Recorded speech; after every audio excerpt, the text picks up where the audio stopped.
हा गोरेगाव वेस्ट हायवेच्या इकडचा परिसर आहे. ओबेरॉय मॉलच्या समोर जो फ्लायओव्हर आहे त्याच्या खालची परिस्थिती आपण आधीसुद्धा दाखवली होती. त्याच्यानंतर पोलिसांनी इथे येऊन कारवाई केली. या सगळ्यांना इथून हकलवलं. म्हणजे परवाची गोष्ट, 2 दिवस आधीची गोष्ट आहे ही.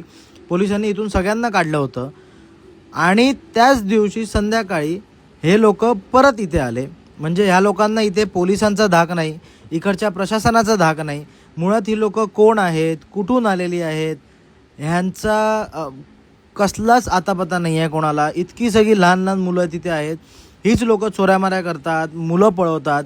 ही सगळी बांगलादेशी असू शकतात, कुठलीही असू शकतात, पण त्यावरती आपला ताबाच नाही आहे. आपल्याला कंट्रोल नावाची गोष्ट उरलेली नाही आहे आपल्या राज्यामध्ये.